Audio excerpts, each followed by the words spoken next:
Hi, this is Asa, and welcome to my audio experience.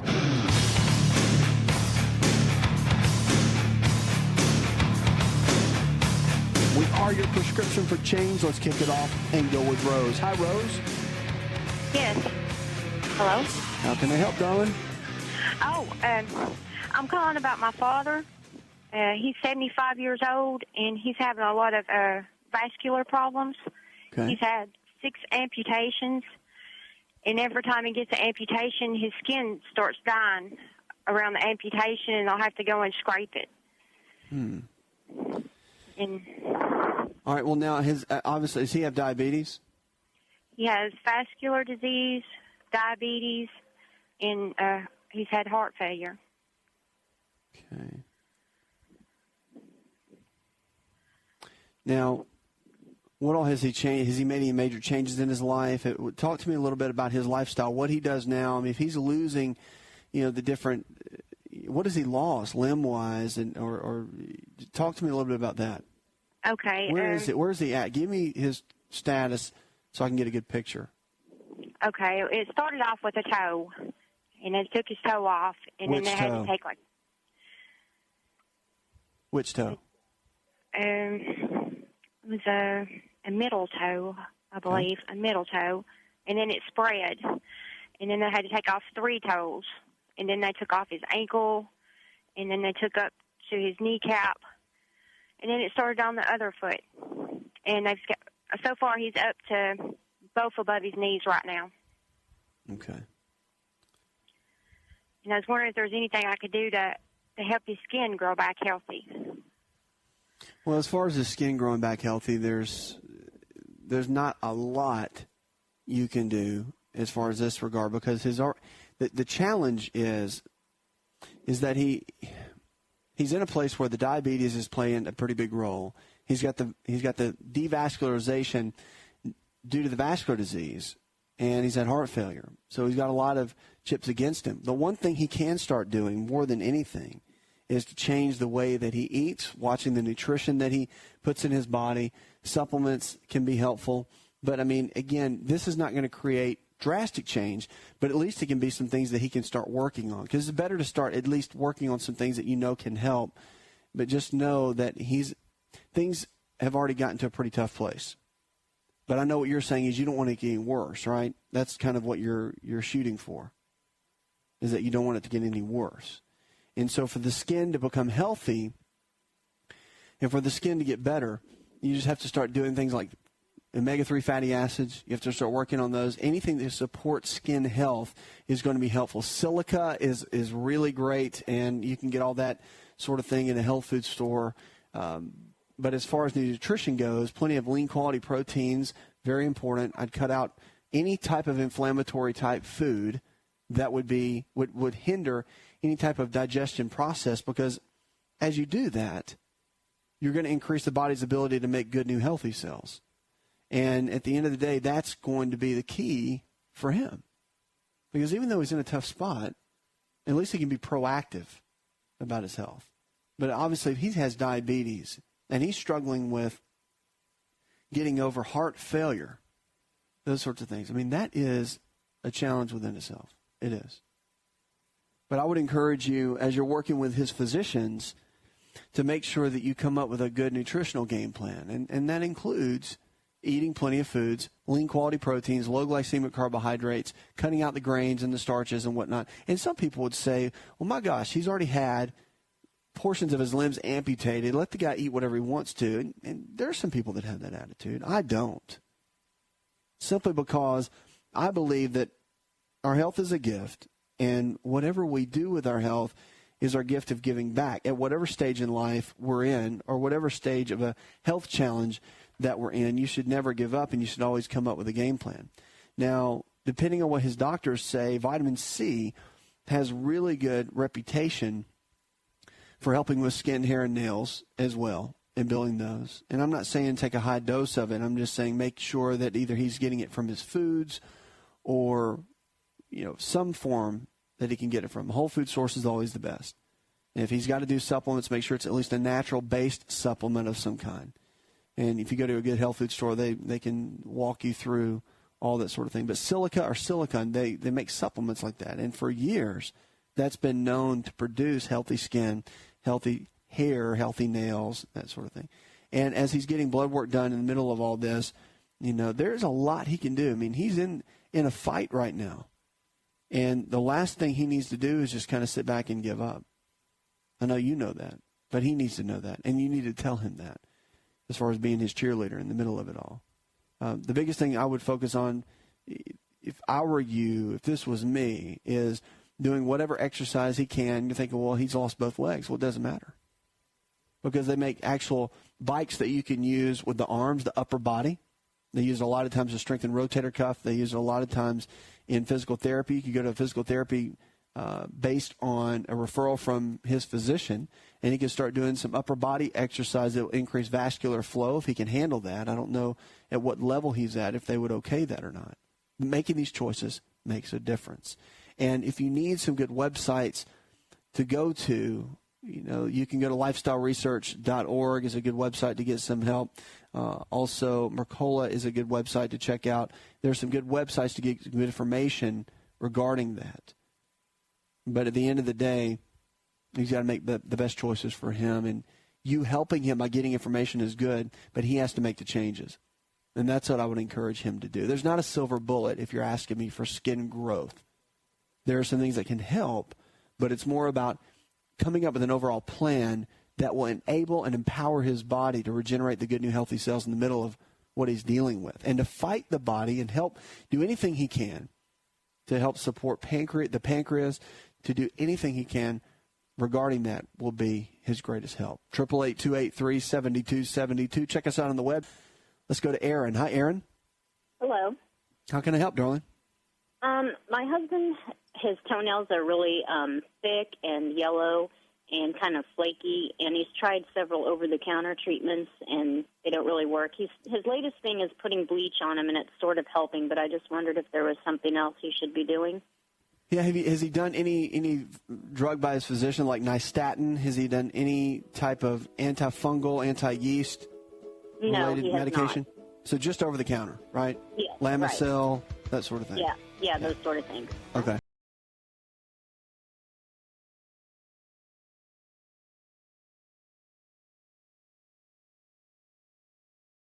You get pretty aggressive. Nystatin is a really good medication. A lot of physicians will recommend, and it's a pretty short-based treatment, but it has great results to it for some people.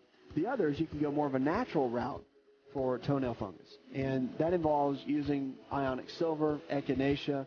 There are some different components that will help with that as well. It's a lengthier process. I'll mention that to you in just a moment when we come out of this break.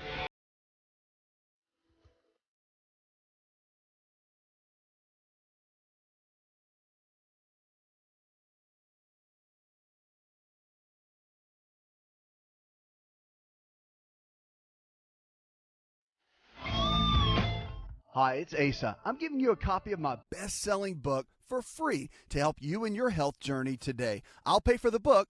All you do is just cover the small shipping and handling costs. Go to asarx.com and get your free book today.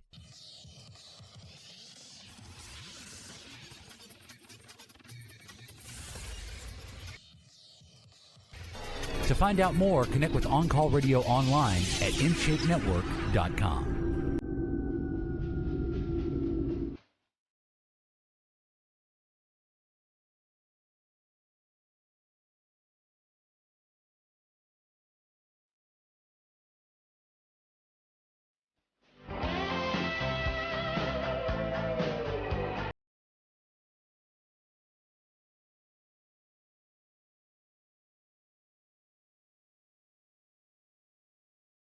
We were talking in the break with Erin. She was talking about her husband's toenails, dealing with toenail fungus, really, is what's going on. And they've tried some over-the-counter medications. They haven't really worked. And we were talking about going into something deeper. A lot of physicians will recommend something like nystatin, typically, if they want to go for yeast infection, potentially, and sometimes with fungal-related infections as well.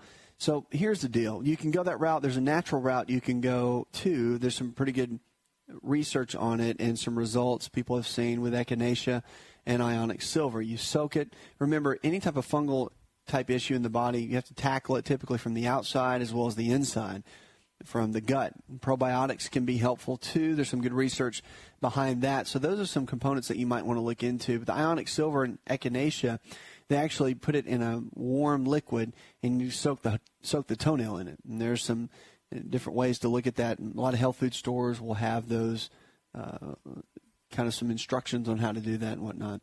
But you've got to tackle it from the inside too, and that means getting the gut flora in a healthy state. And there's a lot of ways to do that. Probiotics are really, really beneficial. Using enzymes or a betaine hydrochloride when he's eating his meals can be very helpful too. But again, wormwood and black walnut are two from an internal perspective. In more of the natural world, if you want to look at more herbal formulas and all that, that can tend to be helpful. So you might want to look into that. There's been people that have said that's really good results with both of those. Just be careful when you look at those. Look at the brands and make sure you read the labels and all that sort of thing if you're going to do your own research. Because with black walnut, wormwood, those types of antifungal type herbal formulas, if you will, if you look in all the standard text on dosages and all that, you have to cycle those, they say, in a lot of the books, like the PDR guide, which is a standard guide, will tell you that it's better to cycle those. Like when I say that, it's taking 7 days on and 7 days off or 14 days on. You have to look at that. And again, the people in the health food stores will be able to guide you in that process. But if that doesn't work, if you want to go that natural route, if you're thinking about that, just keep this in mind. Again, I'm just the guy to give you information. So keep this in mind that if that doesn't work, there are medications that your primary care physician can give you that are not really, I mean, when you think about, I know everybody's worried about side effects, but they do work and they can knock things out fairly quickly, and you can kind of get back onto it. The toenail fungus can be a real challenge, and it can linger for a long time. Some people have a really, really tough time getting rid of that. So I hope that's helpful. Some of the natural things can work, and like I said, they work for some people, some they don't. All right, thanks for the call. 888-283-7272. That's 888-283-7272. The memory of teens might be affected by binge drinking. Now, I know that teenagers don't drink. I know this is something that that they don't do. Of course, it's something that they do. It's widely known, binge drinking. Kids in college, it goes hand in hand. Well, they found now that it affects the brains of teenagers. A new study shows that the long hangover can wear off, but the binge drinking impairs the working spatial memory of teenagers. Girls especially are more vulnerable to these effects, they said. The spatial working memory is the ability to perceive the space around you, remember and work with this information to perform a certain task, such as using a map or playing sports or driving a car. And so one study found that female teenage heavy drinkers had less brain activation in several brain regions than female non-drinking teens when doing the same spatial task.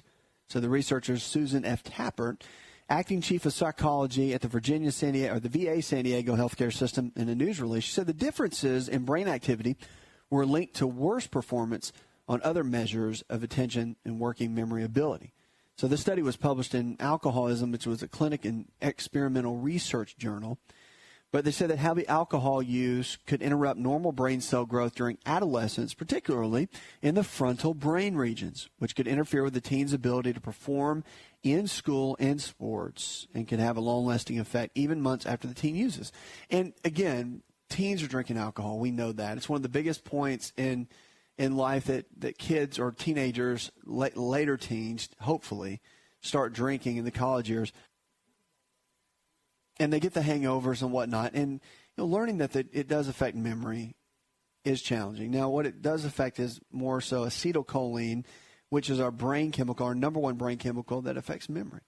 So, again, I mean, I don't want to get on a soapbox about drinking alcohol and that sort of thing and getting hammered or drunk with all your buddies. But, again, it does. It affects memory, and they're proving that. And there's no free lunch. Whatever you do that's harmful to the body in some aspect, there's consequences all the way, every time.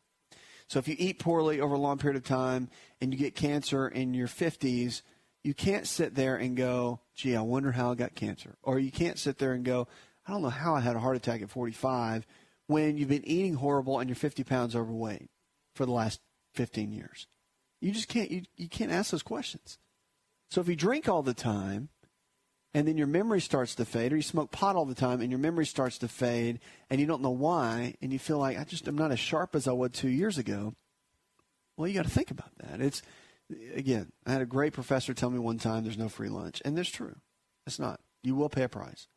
So, and this is a great example.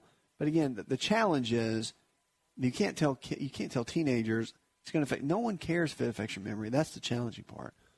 It's only after they get into their later 20s and 30s and they start getting these kind of issues that it becomes a challenge and it becomes something that they're overly concerned about. But memory can be enhanced if you build up acetylcholine in the body. So if you've gone through this, let me give you just an up on this, is that if you have gone through times of binge drinking, you feel like your memory is decreasing, a lot of things you can do to raise acetylcholine, eggs, fish, chicken, beef, and also the hard cheeses can raise acetylcholine levels, but also there's some supplements that can be helpful. Phosphatidylcholine, very helpful. Lecithin can be helpful. Vitamin B5, also galantamine and huperzine, which is called club moss. All those can be very beneficial in your overall memory. Want to turn back the clock 15 years and have more energy? This is Dr. Raisa telling you to just breathe with LiveO2. LiveO2 delivers the right amount of oxygen we need for optimal health. Go to liveO2.com. That's liveO2.com.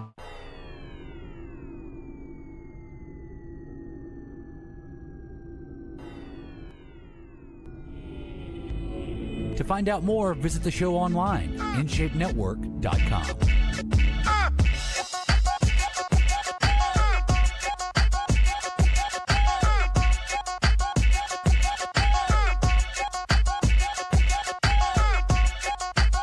Food allergies, we talk about them. Hay fever, getting into that season, people are getting more concerned about it. You know this?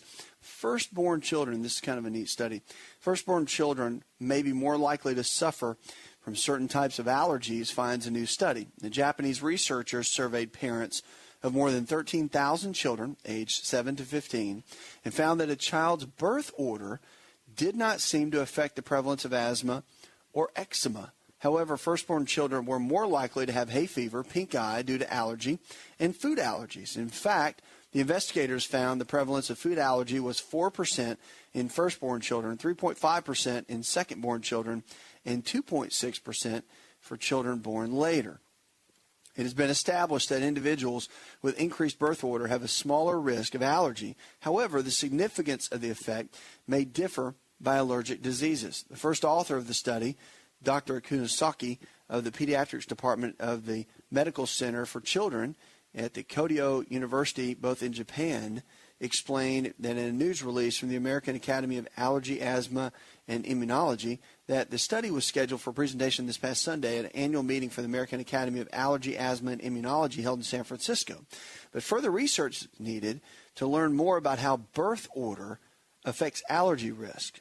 The colleagues concluded, says experts noted that the research presented at the meetings has not been subject to the same type of rigorous scrutiny given to research published in peer-reviewed medical journals here in the States. But it's interesting. It's interesting to see how certain health challenges, certain conditions, especially with allergies, are affected genetically by maybe firstborns versus middle children or the babies of the family. So it'd be interesting to see the kind of research that comes out around that, because allergies are something that affects so many people. I think really if we can learn about more of the root cause and getting the body to break down proteins better, which will cut down on the release of histamine, which is really the culprit of allergies and why we struggle with them so much. I think within that will lie the true reason of why there's such a struggle, and cutting down on histamine, increasing the absorption of proteins and the breaking down of proteins. That's where everything truly lies for us to be able to get well, stay well, and live well. 888-283-7272. That's 888-283-7272. We've got our food for the day coming up. You don't want to miss that. Let's go now to Laura. Hi, Laura. Hello. How can I help you? Can you hear me? I hope so. Okay. Yes, I can. Oh, good. Well, I called tonight because I've been struggling with bioidentical hormones. I had a complete hysterectomy in 2003, and so just have had, issues with night sweats and chills and that kind of thing. But lately I've had a lot of nausea and bloating. And when I had my hysterectomy, I also had a tummy tuck, and I've had 2 C-sections. And so having some issues now with bowel changing, and went to the doctor, a different doctor today, and she said I shouldn't be on progesterone because I don't have a uterus, and my other doctor totally disagreed. And so anyway, now I'm having issues, and they're thinking maybe scar tissue is causing obstruction or some kind of problems with my organs. So is there anything I can do, nutritionally to avoid any other surgeries, if that's what I there's need? a lot. There's a lot you can do nutritionally. What are they just telling you that not to? I mean, there's nothing. They're not suggesting anything for you, your physicians. The one I went to today said get off the progesterone for a couple of weeks, take Prilosec, and see if your symptoms go away. But if you end up starting vomiting or cramping, to basically get to the ER right away. Oh, gosh. Yeah. Well, isn't that nice? Well, it's first of all, when you've had a hysterectomy and you're dealing with all the challenges that go along with that, there are a lot of supplementation type things you can do to get your body to kind of balance out. There's food choices you can make that will help your endocrine system, your hormone system, and one of those is making sure that you're getting plenty of fats in your diet. Do you eat healthy? Give me a little bit of background on you as far as your eating plan and kind of your lifestyle habits. Okay. I eat healthy. I mean, I'll have a protein smoothie in the morning. Sometimes I'll throw spinach in it or oatmeal. Lunch is typically a salad and some kind of protein. And dinner, again, would be some kind of protein, vegetable, and starch. I drink a lot of water. I don't drink pop. I don't drink juices. What else? I mean, I work out probably 3 times a week. I play tennis again. I mean, I'm 50 years old. I'm 5'4", and I weigh 126. So I'm pretty thin. Got it. I got it. And fit. Yeah. Well, okay, so I'm not hearing a lot of fats in your diet. Is that right? I didn't hear a lot of that. Protein, I'll starch, eat pizza. vegetable. That's my downfall. Right. I mean, I'll eat pizza. I try to stay away from cheese and dairy. I don't do dairy for the most part other than cheese on pizza. Okay, let's talk about this for just a moment. How many tablespoons of cod liver oil are you taking a week? Actually, we take a form of a fish oil, and I probably get 2 or 3 tablespoons a week. So pretty much at every meal, you need to be eating some fat and probably with some snacks in between, like a handful of nuts. Those kind of snacks will make a huge difference in it because you have at least 30% fat in your diet to keep things balanced within the body, meaning to make sure that your hormones are balanced out, that they're going to be working at the highest level that they can work, and that you're not shortchanging yourself. If you cut your fat down to 10, 15% of your diet, your hormones are going to begin to shut down. And they're not going to be working to their best level, and that's not going to be good for anyone. You have to have those hormones working so they can function at that peak level. So just something to think about. That is and when I see and talk to anybody about hormones, whether it's a guy or a girl, that's the first thing you got to look at. You've always got to look at the first things first within the diet plan. Always look at, when it gets down to it, always look at how you're doing things. And you want to make sure that you're eating the right kind of foods, making the right kind of choices, making the right kind of decisions. Supplements that are beneficial, wild yam root, very good, helps with kind of mimic progesterone levels, and black cohosh is good for mimicking estrogen levels. But again, you want to, if your doctor has you on bioidenticals in any level, then you can't do the supplements. I wouldn't do the supplements and that. If you do, you're going to want to make sure you're with them and you got that whole game plan down and you're working with them on a good level. Just a couple of things to think about, all right? But just know this, your body can change. Even though you've had a complete hysterectomy, seen too many women, talked to too many women that have gone through it, and if your eating gets right, your exercise and all that, your lifestyle sounds great. But getting the fat levels up, looking into supplementation, especially the foundational 4, that's what everybody needs to be on a regular basis. A good whole food multivitamin, digestive enzymes, cod liver oil, probiotics, all 4 of those. So critical, so important. And it just gives the body back what it needs. It gives the body what you're not really going to get from our food supply. So keep me posted on how things go and make some of those changes in your diet. See what happens. 888-283-7272. That's 888-283-7272. You're listening to the Best in Healthy Talk Radio. Let's go to Jim now. Hi, Jim. How are you doing, sir? Living well. What's up? How can I help? Well, as you were talking about earlier, a friend of mine has got, I'm just trying to help a friend, and a friend of mine has got, been diagnosed with rheumatoid arthritis, and if I'm pronouncing that correctly, and you are. Anyway, and she's a sweetheart and, super healthy, about 6 foot tall, in perfect shape, probably about 38 years old. And she's, been diagnosed with this, and she's taken the common medicines that they prescribe you and so on and so forth. And I asked her if she had heard of your show and if she knew anything about, your show and what you suggest, and is there anything you could suggest for her to take that might, turn the corner or help her out or ease, she's not suffering from what I can see now, but she's talking in 10 years she could be, that one would have to carry her around type situation. So it could be very serious down the road. So is there any kind of plan or anything that you could suggest? And I'll there is. There is. Rheumatoid arthritis is not only an inflammatory condition, but it's autoimmune, which is where the body attacks itself. And that's a real challenge because, here you are, she's trying to live healthy, probably trying to do the right thing, and her immune system constantly is attacking the joints, causing them to disfigure and whatnot.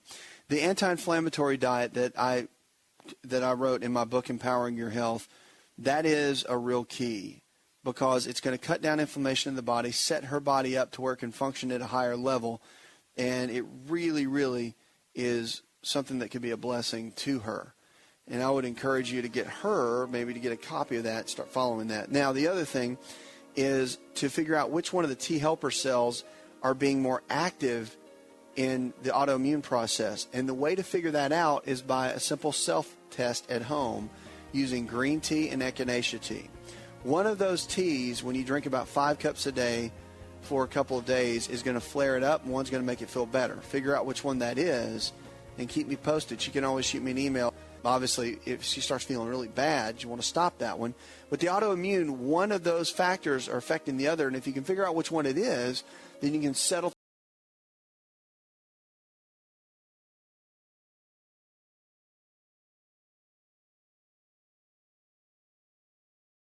Are you ready to chow? It's time for Keto Chow. When it comes to eating healthy, the keto diet has become one of the nutrition leaders in optimizing health, losing unwanted weight, and reaching your health and wellness goals. No extravagant cooking, no long kitchen cleanup, and most importantly, especially for me, it's convenient. Just put quality Keto Chow powder in a bottle, add some heavy whipping cream or your favorite fat, a little water, and boom, shake it up and you're ready to chow. Keto Chow tastes amazing. So make Keto Chow easy for you and your family today with Keto Chow. Let's go chow. Visit Keto Chow online at ketochow.xyz. That's ketochow.xyz.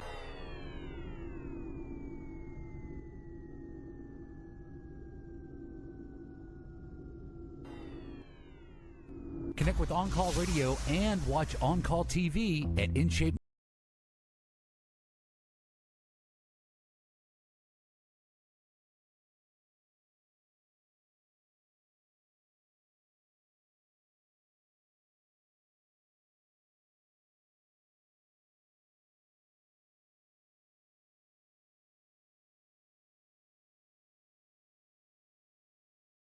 72. Check us out on the web. Let's kick it off and go with Chris. Hi, Chris. Thanks for taking my phone call. Absolutely, man. How can I help? Hey, I had a question in regards to gluten. I was wondering if there's any way to know if you're intolerant to gluten, other than getting a blood test done at the hospital. And if I am gluten intolerant, is it okay to take barley powder or barley supplements, the green grass? Well, you can. I mean, the barley supplements are okay. I mean, it's super green formulas, green food, green drinks. They're all fine. I mean, it just depends on what it's made from and the different products, because there's only 4 components or 4 grains that don't have gluten in them: rice flour, hemp flour, buckwheat flour, and then also the buckwheat flour, rice flour, hemp flour, and the coconut flour. Those are the 4. And so you got to look at the green drinks, what they're made out of, and making sure that they have the right ingredients. Of course, they can say gluten-free, but I would still check and see the grains that they were taken from at whatever level and whatever capacity they're made. Okay, the barley greens are really good. And the super green formulas are really good. The kelp that they use, a lot of those are really good. So, I mean, it just depends on the brand. Okay, now here's the key. With gluten, the anti-gliadin blood test is fairly accurate. But a lot of times it's really only taken for people to show if you're dealing with something like one of the major challenges. Like I'm a big fan of this right here. I'm a big fan of doing food elimination, because if you're celiac or not is always the question people pose to me. They really do. They say, well, I'm not celiac, so I should be able to eat gluten. And it's kind of frustrating. I guess that's why I'm sitting here with you and talking about this, because gluten is, I think, from the research that I've done recently, especially in the last, I'd say couple of years, I've really noticed a big trend in a lot of the research that's headed toward a lot of the brain chemistry, the ability for gluten to go in, cross the blood-brain barrier, and change DNA. And that's in someone that's only sensitive, not in someone that is intolerant, because there's a big difference. And what we're finding with gluten is everything from ADHD, meaning that it can lead to these types of conditions. ADHD, we're seeing that it can cause some major issues such as any of the brain chemistry related issues: depression, anxiety, bipolar. You can see it with chronic inflammatory, autoimmune disease, chronic fatigue. You can see it with allergies. You can see it with environmental sensitivities, infections, Lyme's disease. You can see it a player in MS and Parkinson's.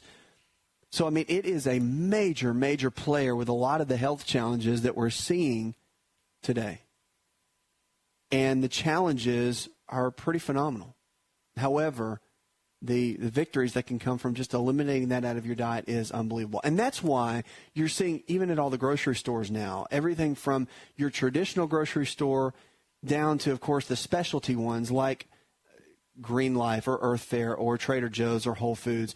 I mean, all of those have always had the gluten-free items, but you're seeing, even in a small little town, you're seeing gluten-free pop up.